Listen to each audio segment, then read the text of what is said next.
So on the whole government ఇప్పుడు Republicans కు ఒకప్పుడు ఫేవర్ గా ఉన్న వాళ్ళు కూడా ఇప్పుడు డెమోక్రాట్స్ మంచి అడ్మినిస్ట్రేషన్ ఇచ్చారు, అమెరికన్ ఇమేజ్ ని పెంచారు అనే పద్ధతిలో వాళ్ళు కూడా ఫీలింగ్ వచ్చేస్తుంది. Except few people.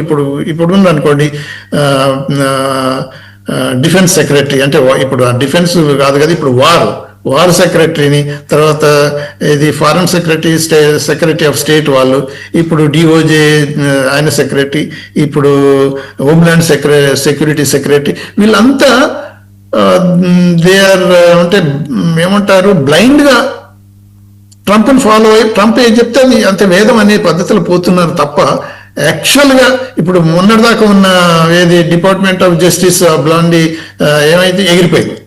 అంటే ట్రంప్ మాటకు ఎవరైనా మరి మన కొన్నగా పరమేశ్వర్ అంటే సజెస్ట్ చేయనికి అడ్వైజ్ చేయనికి అడ్వైజర్స్ ఎవరు లేరా అంటే అడ్వైజ్ చేయడానికి ధైర్యం చేసేటోళ్ళు కూడా లేరు ఇప్పుడు. ఒకవేళ ఎవరన్నా చేసినట్టయితే నువ్వు యాంటీ అమెరికన్ ఇస్తున్నాడు, యాంటీ ట్రంప్ కాదు, నువ్వు యాంటీ అమెరికా అంతే. ప్రాసిక్యూట్ చేయండి, ఇది చేయండి, అది చేయండి అంటే ట్రంప్ మిస్యూజ్ ఆఫ్ పవర్ అండి ఎంతవరకు చేయగలుగుతాడో అంత చేస్తున్నాడు. కాబట్టి there are wise people, experience people. కాకపోతే ఏంటంటే ట్రంప్ వినే పద్ధతులు లేడు, నాశనానికి ఎంత దగ్గర పోవాలనుకుంటున్నాడో అంత దగ్గరికి పోతున్నాడు కాబట్టి చెప్పినా వినేటట్లేదు. అందుకనే ఆయన బ్లైండ్ భక్తులు లేకపోతే ఫాలోయర్స్ కొంతమంది ఉన్నారు, వాళ్ళనే తీసుకొచ్చి మళ్ళీ కుర్చీలో కూర్చోబెట్టి ట్రంప్ డిక్టేట్ చేస్తున్నారు, నువ్వు ఇది చేయి అది చేయి. వాళ్ళే తిరుగుతున్నారు కదా సార్, ఇప్పుడు వాళ్ళ తీసుకొచ్చిన వాళ్ళే ఎదురు తిరుగుతున్నారు. తులసి గబ్బడ్ రాజీనామా చేసింది, కాష్ పటేల్ వెళ్ళిపోయాడు, అండ్ ఈ టైం ఇంకో 4 లైన్ లో ఉన్నారు. ఇప్పుడు తులసి గబ్బడ్ డైరెక్టర్ ఆవిడేంటంటే కొన్నే బయట పెట్టింది. ఇప్పుడు పొద్దున ఆవిడ తిరిగి కూర్చొని ఎలాగో ఖాళీగానే ఉంది కాబట్టి తిరిగి కూర్చొని ఆ ఫైల్స్ అన్ని బయట పెట్టింది అనుకోండి, ఈయన పరిస్థితి ఏంటి?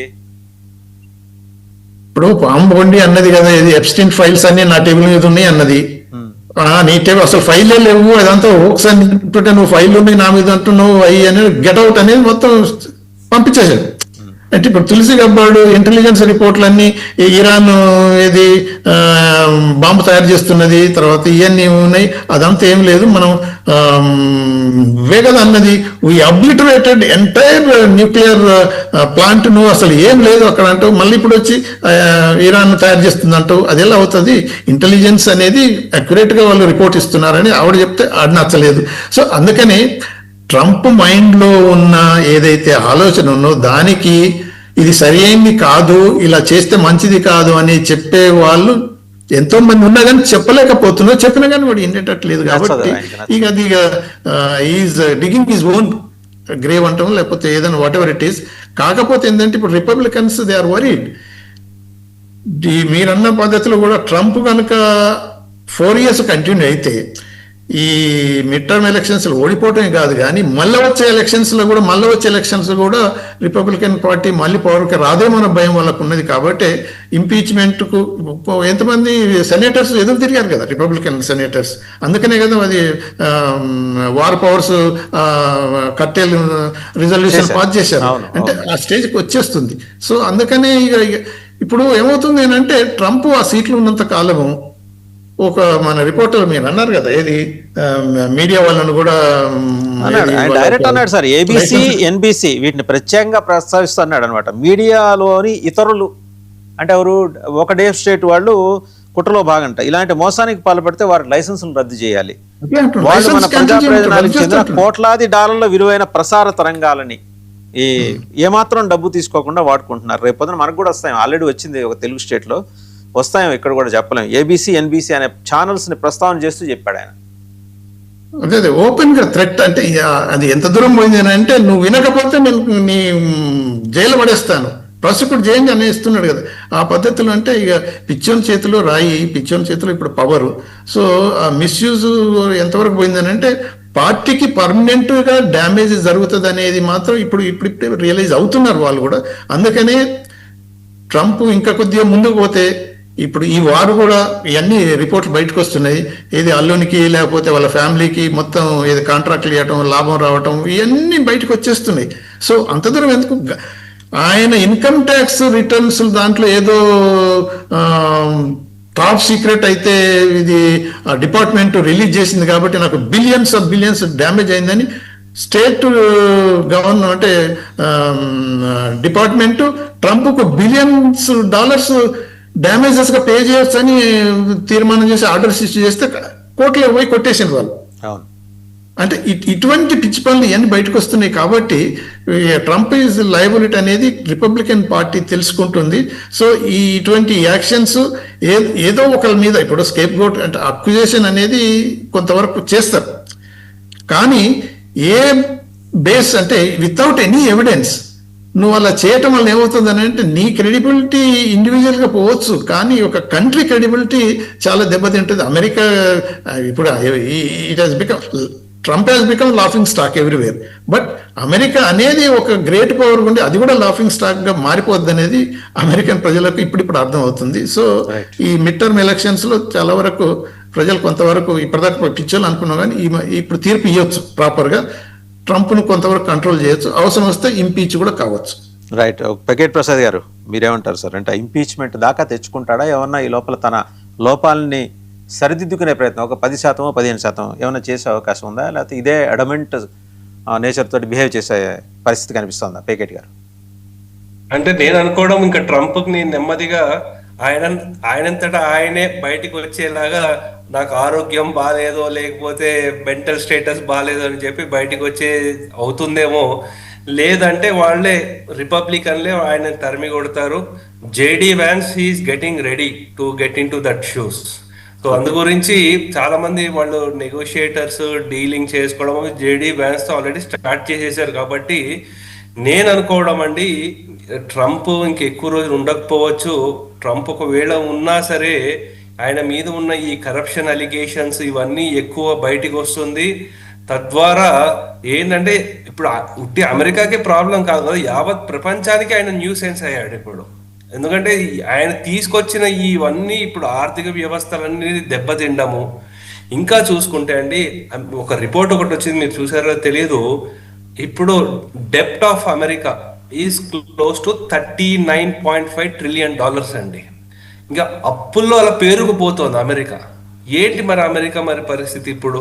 లాస్ట్ టైం సార్ అంటే మీరు చెప్తున్న దాంతో $39.5 ట్రిలియన్ ఉన్నారు కదా, last time 1 year back it was $29 trillion. Ambassador గారు నేను కూర్చున్న ఒక డిబేట్ లోనే వారే స్వయంగా చెప్పారు. అది అంటే ఎంత వాస్ట్ డిఫరెన్స్ వచ్చింది చూడండి.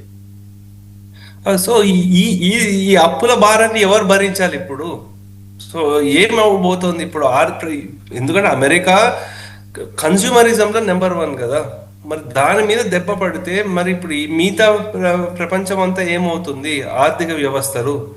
సో అందు గురించే ఈ వార్లు కానీ ఇవన్నీ ఏంటంటే ఎక్కడి నుంచో అక్కడ దోచుకుని వచ్చి అలా ఆ డెప్ట్ ని ఎలాగైనా తగ్గించే ప్రయత్నాలు వాళ్ళు చేస్తున్నారు, కానీ అది వర్కౌట్ కాదు. అది slowly we might be heading into a recession.